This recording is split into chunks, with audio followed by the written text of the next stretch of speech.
Hey there, this is Katherine Cartwright. Welcome in. I've got a new stamp set from Diamond Press called Make a Wish. It has stamps, dies, and stencils. I got this from HSN a little bit ago, and I wanted to spend some time with this set. So it comes with a large stamp set all about birthdays with cakes and cupcakes. There's a large party word die, and then there's some dies to cut things out. There are also 4 stencils in this set. These are slimline stencils if you wanted them to be, but they also are kind of 2 pieces. I'm going to show you that in the video. So in this one particularly, the cupcake, you can see there's the solid cupcake, and then they're the patterns that you can place in there. This one is candles, same idea. So you can use those to build your candles, and then there's some sprinkles as well. And you get a bunch of dies in here, and I'm going to give you a quick tip on this set. There are 2 dies that cut out the shape, but then you will need to stamp the image in there, and I'm going to show you what I'm talking about. I love to use my stamp positioner, and the paper that is in here is called Sticky Grid. I use this a lot when I have this kind of die that cuts the outline, and then you have to go back and stamp it. So I'm going to place this in the corner, and then I'm going to put the die cuts back in there. So you could use whatever color paper you wanted. I just have the white paper that I cut out here so you can see what I'm talking about. I have found this is a great trick. I know this was somebody else's idea probably many years ago, but I just wanted to share it in this video because it had these kind of dies in there where they don't cut the outline, they just cut the whole image out. So I'm just laying this down. I've got the ribbon, and then I have that kind of little stream of a banner, and I am going to just kind of stick it in there. And this is one that you may have to play with to get it into the right position. This one I actually got on pretty much the first try. I was shocked. Sometimes you can't see through it clear enough the first time until you kind of ink it up, but it worked out pretty well. So you can see that I've got a pretty good image here. I stamped that 2 times with some purple ink.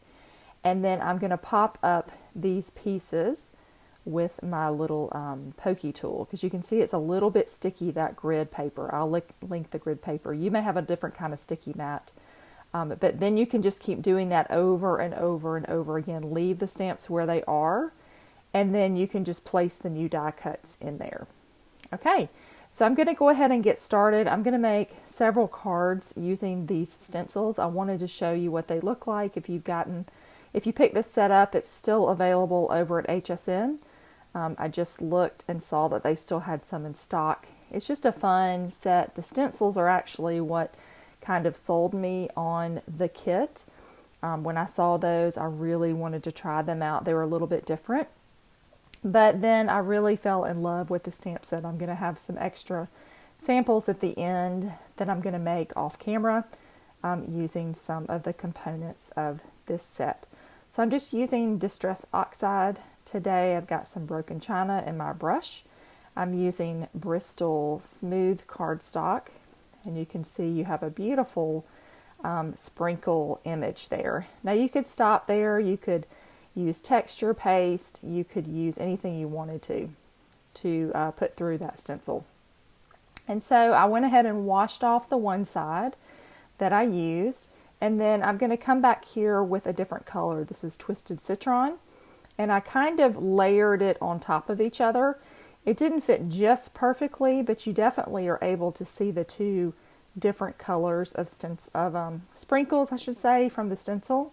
So it's just a lot of fun to play with. And you could keep going over this or do it in the opposite direction. Maybe flip it over. I didn't try that. I wondered if I could flip the stencil over and get a totally different look, but I didn't have time to use it that way. So here is the second layer that I chose to use, and it is so cute. So here is going to be my completed card. I cut out that square is from a previous set of Diamond Press. I think it may have been the Ultimate Collection or one of the auto ships. I picked it up at a later time, so I don't remember which one it belongs to. And then I just stamped that big sentiment, "Have a great birthday." So I'm just going to layer this onto my cardstock, and then I'll add it to my base. And then I'll add this onto my cardstock.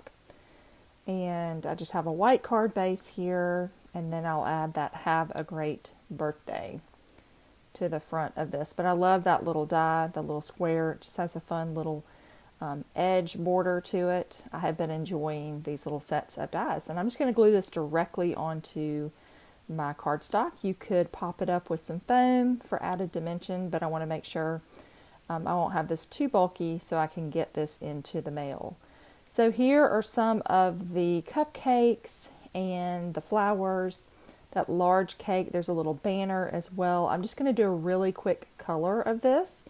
I'm using BG11, and these images are fairly small, so you don't have to spend too much time. I'm not the biggest color anyway, and haven't colored in a while, so I'm definitely out of practice. But it was fun to sit down for a little bit, watch some TV, and do some coloring. So I colored some of the other images that you'll see later in the other cards.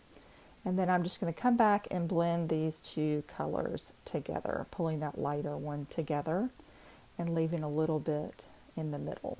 It is a cupcake, and it should have a little shadow on it. So once that dries, I'll have a little bit of contrast between the two colors. And then I'm going to work on the strawberry, just picking some greens here. And then when I decide on one, that's YG23. I'm just going to color in my cupcake. And this set really made me want to go buy a cupcake from one of my favorite stores that makes delicious cupcakes and cakes. I don't eat cake per se that often, but I love it. And so it's really like this every couple of times of year treat where we either get a cupcake or buy a cake for a birthday. But it's funny, I don't make cakes traditionally, and I don't really eat them overall. I love sweets, don't get me wrong, but it feels a little much to have a whole cake, because then I'd feel like I have to eat the whole thing, and I don't want to do that. So a cupcake is definitely a fun way to have a little treat that I don't have a whole cake to eat. Okay, so I went ahead and cut out that little cupcake. I added a little tiny bit of foam, and that is my first card. All right, so the next one is the cupcake stencil. I have masked this off a little bit on the bottom because I'm going to stamp an image at the bottom, a sentiment. And I'm just using some antique linen from the Distress Oxide line. And I will say on all of these today, I just felt like mostly using my Distress Oxide today. But I did dry them a little bit between layers. So on the cupcake, and then I'm going to have the candles, I am going to off screen add a little heat to that. I didn't get these really wet. Distress Oxide has a pigment hybrid part to it, and so it takes a little bit longer to dry. So I did take a little heat tool and add a heat just for a minute to make sure that my ink was fairly dry and set. And then I could come back on top with the other color. So I just wanted to make sure that I let you know that using the oxide, I always like to make sure it's really dry if I'm going to layer colors on top. So I've got my little brush. This is a little brush I picked up. I'll see if I can link it in the description. It came in like a set of maybe 6, 8, or 10, but it's been a fun little tool for things like this. If I have a little image that I want to stencil, it has been very helpful. It does wash pretty clean. I was kind of drying it off brushing it off for a while, and then I needed to rinse it to get that last color out. But I've got some purple here, I've got Villainous Potion, and I'm just going to go around and fill in some of these images here. So we've got sprinkles and flowers, just a fun little stencil. And I did kind of go with some sort of non-traditional colors here, colors that I probably would not have put together usually in my color wheel. But I actually really like the way that it turned out. So I encourage you, if you've got a stencil like this or any kind of layering stencil, it's fun to just play with colors. Sometimes you'll get matches of things that really work together, that pair together well, and then you'll have other stuff that, you just don't like. So I encourage you to pull out your color palette and maybe choose some colors that you don't traditionally use together. You never know what you're going to get. So I've got the peacock feathers, one of my favorite distress colors, And I'm going to finish adding some there, and then I need to go back. I think I missed one at the end. I'm going to go back and fix that one. But again, just love this little brush for the detail work.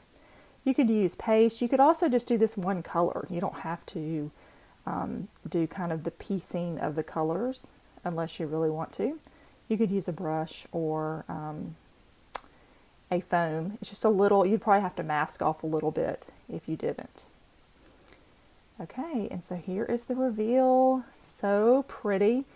Now, because it's on a little bit of another opaque color, the antique linen, it's not going to be quite as bright as it would be if you applied it directly to white paper, but it still turned out pretty good. Now, the Sending Birthday Hugs and Wishes is from another Diamond Press set that I had on my table I'm working on as well. I can't remember the name of it, but it was recently released as well. I'll have a video coming on that one at some point, but that's where that stamp came from. Okay, so I'm going to glue this onto some yellow cardstock, and then I will add it onto an ocean cardstock, I think, or sea glass. This is some cardstock from Stamps of Life. I can't remember exactly which color. I'll have to link that in the description. So I'm going to add a little bit of glue here, and then this card will be ready for mailing. And I love it. It has so much interest on it, but it's one layer. So it's just a perfect birthday card to easily have ready to drop in the mail. All right, now we're moving on. Here's the next one. This is Streamers. I'm using Worn Lipstick, one of my favorite distress pinks. And I'm going to stencil this half on there. I sort of laid it out where I wanted it to be. And then I'm going to run this over my paper. And I know I've already mentioned it, but I did use the Bristol Smooth. I don't think I talked about why I like to use Bristol Smooth. In all my videos, I usually use this and I talk about it. So I'll take a second here in case you're new. This is what I prefer to ink blend. It gives a second before it really sets up into the paper with the oxides, either the oxides or just the regular distress. So I have time to move and blend it when I'm doing like a blended background. But for something like this, it works really, really well. So I'll link that in the description. That's something that I always have in my craft room. All right, so I'm moving on to Cracked Pistachio, another favorite color. Today I was definitely picking my favorite pairings and working with them. I love this mint, kind of a mint green color. And I thought it would be a nice little contrast with that pink. So I'm going to finish up this one. And again, I will use my heat tool to make sure it is nice and dry. And then I can finish putting together my card. But just so much fun. And you could make like 10 of these with totally different color schemes. Just a lot of fun. All right, here is that party word die that is included in this set. I cut it twice, once from black cardstock and then once from this kind of pinky coral color. And I'm using it on my mat because it's such a small font, very thin word, I should say, that I really knew I would have I would have glue going all over the place, so I didn't want it to stick all over my mat. My mat is already in pretty bad shape. So I'm just using one of my smaller silicone non-stick mats so I can peel it off. And then I've gone ahead and added some glue to the back of that after letting it dry. And I will just add that to the front of my card. I may add a sentiment at the bottom before I mail it, but for now I'm happy with that. All right, now we're moving on to the candles. This is, I think, the last stencil. I believe there were 4. This is Spiced Marmalade, and I'm really taking time to get the candle, the top of the candle, pretty dark, and then I just kind of faded out the candle itself. I'm going to add that picked raspberry on top for the filler part, the second layer, and so I'm not going to make it super, super dark. I want that pink to be able to show up off of the orange on the candle. So I'm just doing a little bit of a light brush over on there and making sure the flames are pretty dark. Okay, look at that. How cute. You could leave that just as is or take it to the next level with this second layer. Again, you could use whatever colors you wanted. You could use texture paste. My mind was just going crazy with all of the things that you could do with this set. Just a lot of fun to be had. So if you have it, I encourage you to pull it out and start using it. It's a great set. I was very, very happy. And once I got going with it, I really didn't want to stop. All right. Here is the next one, and I'm using that mint tape to mask off from scrapbook.com that I love. I found a little rectangle die and I cut it out and stamped the sweet birthday wishes, which comes from that set. And it's very cute as is, but if you've watched any of my videos, you know I love a little bit of stickles. So this is stickles grapefruit. I saw this looking at me in my craft room, and it had just the perfect tone and color. And I thought it would look great in the little flames of my candle. So I'm just going to add a little bit at the bottom of each one to finish this card off. So fun. Super sweet. So sweet birthday wishes. So I'll let that dry and we'll revisit that in a minute. Okay. So there they are. These are the 4 that I made. And then I'm going to have a couple of extra ones I made off camera. There's that one with the cupcake stencil. So you've got confetti, streamers, cupcake, and candles. Everything you could need for birthday cards. I made a slimline using an older die set for the 3 holes, the little punch out things. I just stenciled on there with the confetti. And then this one, there's that big cake I colored, and then I added the beautiful flowers at the bottom, just colored those in like a light purple, and added that cheers on top. So I had an absolute blast with this set. I hope you enjoyed it. Be sure to leave me a comment and let me know if you had a favorite card. And thanks so much for watching. Be sure to share, like, and subscribe. Thanks so much and have a great day.